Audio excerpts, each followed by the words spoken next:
Shalom, haleluya. Dalam Yesus Kristus yang terbaik pasti akan datang. Amen. Dalam masa dan waktu Tuhan, apa yang tidak sempurna akan jadi sempurna, apa yang tidak baik akan jadi baik, yang miskin akan jadi kaya, yang sakit akan disembuhkan. Amin. Puji Tuhan. Now, di sini saya ada satu keping sabun. Kamu tanya, mengapa pastor tunjuk ini sabun? Now, berapa hari yang lalu Tuhan bicara dengan hati saya. Sabun ini sabun yang biasa ya. Mungkin setiap orang sudah guna. Mungkin bukan Dettol tapi sabun lain. Banyak rumah sekarang ada sabun ini. Biasa kita guna untuk mandi. Sewaktu saya ambil sabun untuk mandi, Tuhan bicara hati saya.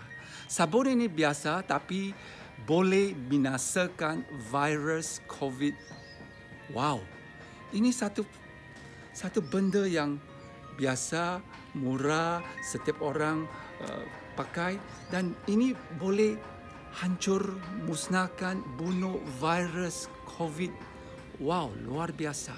Terus Tuhan berkata, dalam zaman akhir ini saya akan gunakan orang-orang yang biasa untuk membuat perkara-perkara yang luar biasa. Tuhan mau pakai setiap manusia, anak-anak Tuhan yang biasa saja. Bukan status tinggi, bukan raja, bukan dato, bukan Tan Sri. Tapi orang yang biasa akan dipakai Tuhan secara ajaib. Mukjizat-mukjizat akan berlaku. Amin. Dalam zaman akhir, Kisah Rasul 2 ayat 17, Tuhan berkata dalam zaman akhir Tuhan akan mencurahkan Roh Kudus kepada setiap manusia. Siapa manusia? Siapa darah daging? Dalam bahasa Inggeris, it says, I'll pour out my spirit upon all flesh. Semua yang ada darah dan daging, kamu layak dipakai Tuhan. Amin. Jangan khawatir, zaman akhir ini Tuhan akan pakai orang yang biasa saja. Dalam buku Yohanes bab 2, kita lihat satu peristiwa perkahwinan di Kanan ya. Dan Yesus bersama-sama muridnya diundang untuk ke perkahwinan itu. Waktu perkahwinan itu, air anggur sudah habis ya. Lalu ibu Yesus Maria terus berkata kepada Yesus, buat sesuatu ya. Dan Tuhan Yesus berkata kepada pelayan-pelayan sana, ambillah tempayan-tempayan, masukkan air.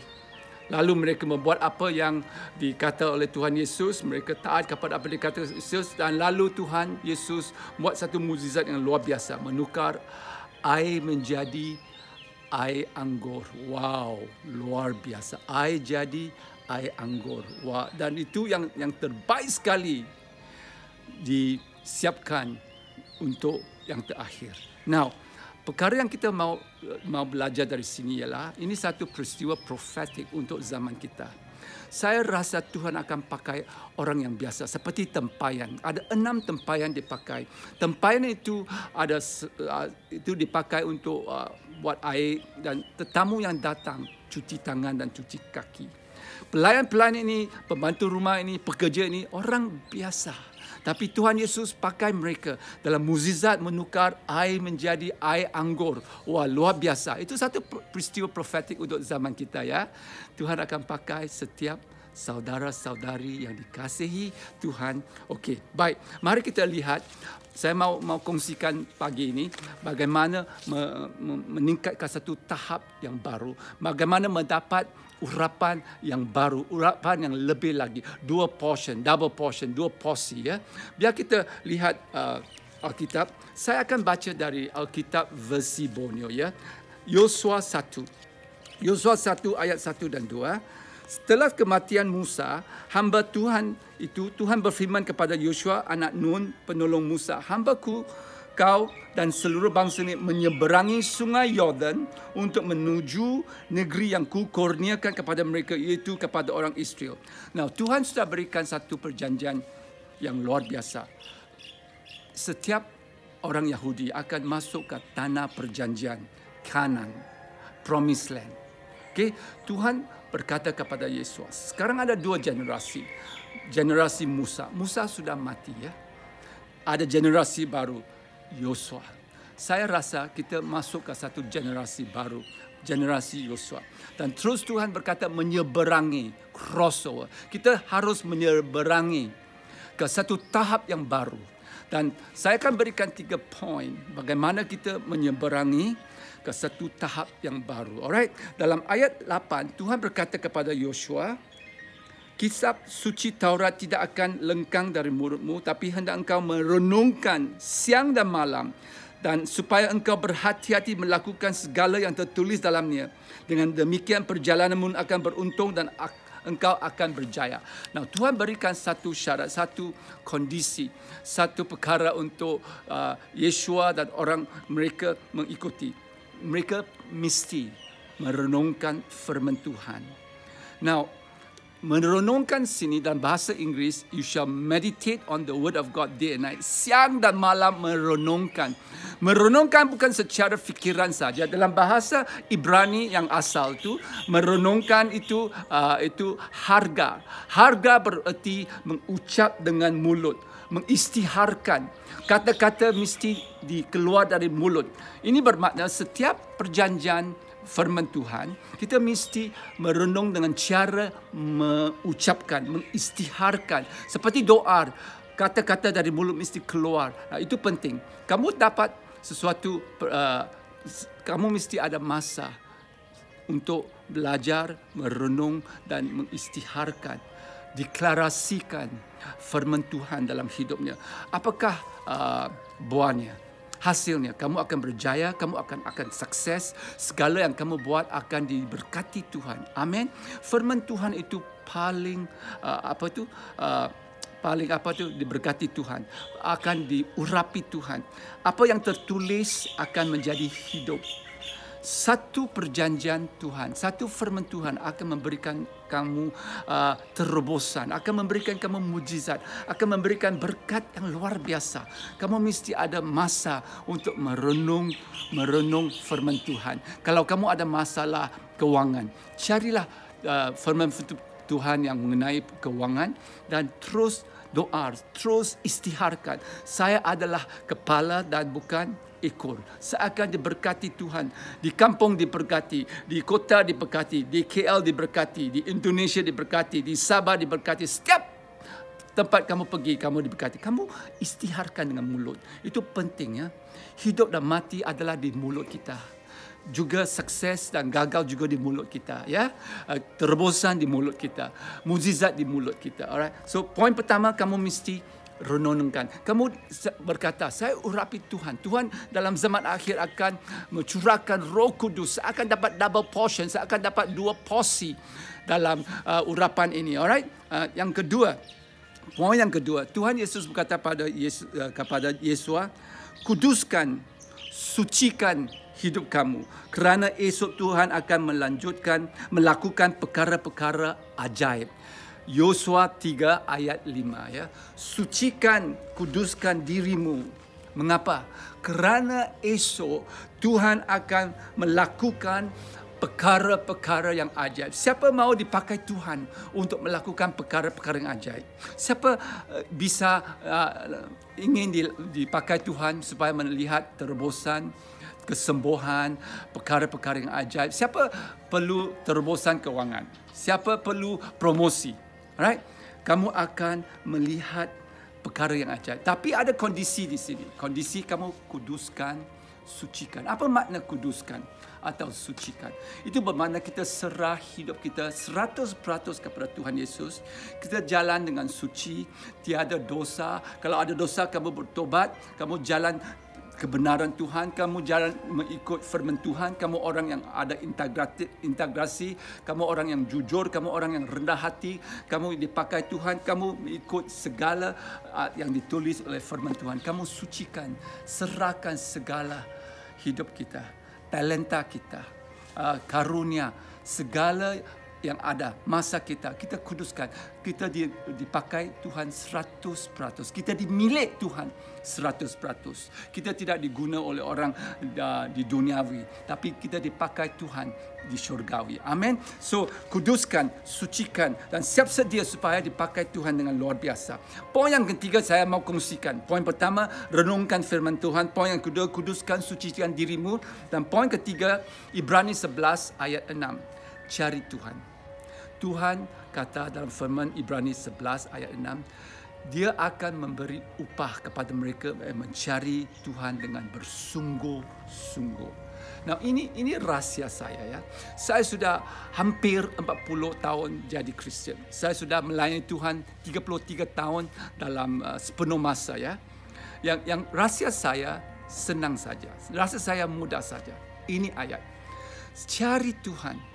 Dia akan memberi berkat, memberi upah, memberi hadiah, memberi sesuatu yang kamu perlu. Dalam Mazmur 34 dia berkata, singa muda merana, singa muda mungkin lapar, tapi siapa yang cari Tuhan tidak akan kekurangan sesuatu yang baik. Haleluya. Saya memang suka janji firman Tuhan ini. Siapa yang cari Tuhan tidak akan kekurangan sesuatu yang baik. Siapa tidak mau kekurangan sesuatu yang baik? Pasti kamu mau ya. Apa kondisinya? Apa syaratnya? Cari Tuhan. Amin. 2 Tawarik 26 ayat 5 berkata seorang Raja Uzia. Dia umur 16 tahun. Waktu Raja Uzia jadi raja, dia umur 16 tahun. Wow, bayangkan anak kamu 16 tahun. 16 tahun jadi raja. Wah, kalau 16 tahun jadi CEO Malaysian Airlines sudah besar kan? 16 tahun jadi raja.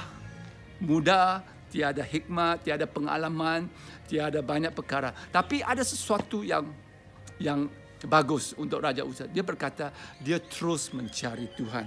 Alkitab berkata, selama Raja Uzia cari Tuhan, dia terus berjaya, dia terus sukses, dia terus berhasil. Haleluya. Ini janji Tuhan ya. Selagi kamu cari Tuhan, kalau cari Tuhan baik pagi-pagi. Jangan sampai malam atau siang kamu sudah letih. Ada banyak perkara. Pagi-pagi 1 jam. Luangkan masa sekurang-kurang 1 jam, 2 jam. Renung firman Tuhan. Cari Tuhan. Doa dalam bahasa roh. Doa dengan tekun. Cari Tuhan. Dan berkat akan terus melimpah dalam hidup kamu. Amin. Dan saya kongsikan satu pesanan profetik yang Tuhan bagikan tahun yang lalu ya. Saya mau sampaikan kepada saudara-saudari yang kasihi, biar kamu diberkati dengan luar biasa ya. Dalam Mazmur 15 ada satu peristiwa, satu cerita mengenai wanita Kanaan. Wanita Kanaan ini bukan orang Yahudi. Dia ada seorang anak perempuan yang dirasuk iblis ya.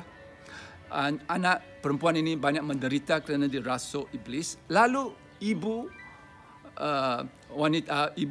ini terus cari Tuhan Yesus dan bertemu dengan Tuhan Yesus. Lalu berkata kepada Tuhan Yesus, tolong sembuhkan anak saya. Dan Tuhan Yesus berkata sesuatu yang luar biasa ya. Dia kata, saya tidak akan ambil roti untuk anak saya dan bagi kepada anjing. Wow. Tuhan berkata, saya diutus untuk melayani orang Yahudi, bukan orang lain. Orang Kanaan bukan orang Yahudi. Mereka dipanggil anjing. Wah, ini satu teguran yang kasar ya. Yang tajam ya. Itu bukan teguran ya, itu kebenaran. Tuhan Yesus waktu di bumi, dia diutus oleh Tuhan untuk melayani orang Yahudi saja. Tetapi iman wanita ini kuat sekali. Iman teguh sekali. Dia berkata kepada Tuhan Yesus, ya walaupun saya anjing, tapi anjing juga makan sisa-sisa roti yang jatuh dari meja. Wow. Yesus berkata terus, kamu iman kuat. Anak perempuan kamu sudah sembuh. Wow, luar biasa. Saya suka cerita ini. Mengapa? Nah, ini satu pesanan profetik. Saya rasa banyak di antara kita macam orang Kanaan ya. Kita makan sisa roti saja. Cukup. Kais pagi makan pagi, kais petang makan petang. Cukup saja. Ngam-ngam saja. tak ada lebih. Sakit, Tuhan sembuh. RM50 kurang, Tuhan bagi. Itu bagus. Tetapi Tuhan akan membawa kamu ke tahap yang lebih tinggi lagi. Dalam Mazmur 23, dia berkata, saya akan membuat satu hidangan di depan lawanmu, di depan musuhmu. Kamu anak Tuhan. Dalam Kristus kita anak Tuhan. Kamu sudah menjadi anak Tuhan dilahir semula. Kamu berhak dan layak duduk di meja Tuhan, Raja atas segala raja. Amin. Pagi ini saya rasa Tuhan mengundang saudara dan saudari, mengundang kita semua pergi duduk di meja Raja. Dalam meja Raja ada banyak hidangan. Perkenan, favor, ada terobosan, ada mukjizat, ada berkat keuangan, berkat ekonomi, ada promosi.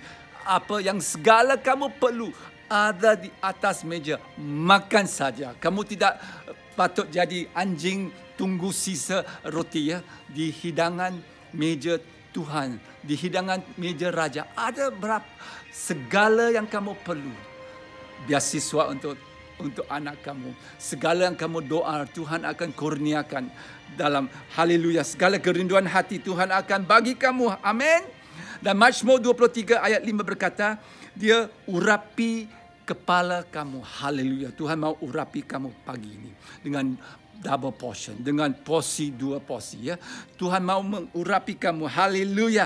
Dan cawanmu akan berlimpah. Haleluya. Mazmur 23 ayat 5.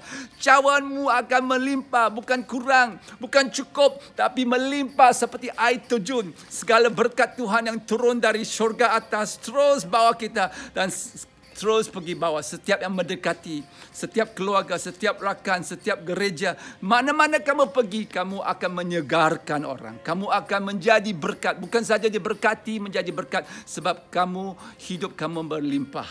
Keuangan kamu berlimpah. Kerja kamu diberkati, berhasil dan banyak sukses. Anak-anak semua dapat beasiswa belajar di Amerika. Amin. Dan Mazmur 23 ayat 6 berkata, kebaikan, karunia dan anugerah Tuhan akan mengikuti saya dalam selama hidup. Haleluya. Kamu mesti renung, ucapkan, istiharkan, doakan kebaikan, karunia Tuhan, anugerah Tuhan, terobosan Tuhan, durian akan mengikut saya dalam selama hidup. Promosi akan hidup saya. Saya aja jadi kepala dan bukan ekor. Segala-segala yang saya perlu Tuhan akan berikan. Haleluya. Saya rasa Tuhan akan memberikan kamu, bawa kamu ke tahap yang baru, urapi kamu dengan double portion, 2 porsi. Siap sedia. Saya mau doa sekarang. Okay? Tolong hulurkan tangan kepada saya. Saya mau doa untuk setiap jemaat sekarang, setiap pastor, setiap pemimpin, setiap jemaat. Haleluya. Bapa di syurga, dalam nama Yesus. Sekarang saya mau doa kepada pastor, kepada pemimpin-pemimpin gereja, kepada setiap anggota di gereja. Dalam nama Yesus saya doa supaya urapan yang luar biasa, urapan dari syurga, double portion, 2 porsi akan diberikan kepada setiap orang yang mendengar rekaman video ini dalam nama Yesus. Mereka akan diberkati dengan luar biasa. Cawan mereka akan terus melimpah. Mereka tidak akan lagi makan pagi, kais pagi makan pagi, kais petang makan petang, tapi mereka akan masuk ke tanah perjanjian yang berlimpah. Segala yang mereka perlukan sudah disediakan dan segala akan melimpah dalam hidup seperti air terjun. Berkatilah mereka dengan luar biasa, dengan double porsi, dengan urapan Roh Kudus. Pakai mereka dengan luar biasa seperti 6 tempayan tadi. Pakai mereka seperti ketul sabun tadi dengan luar biasa. Mereka tidak payah menjadi datuk, tak payah menjadi orang kaya status yang tinggi, tapi orang biasa akan diterus pakai oleh Tuhan, akan diterus urapi oleh Tuhan dengan luar biasa. Haleluya. Yang percaya berkata amin. Tuhan berkati. Haleluya. Haleluya. Amin. Baik, terima kasih ya.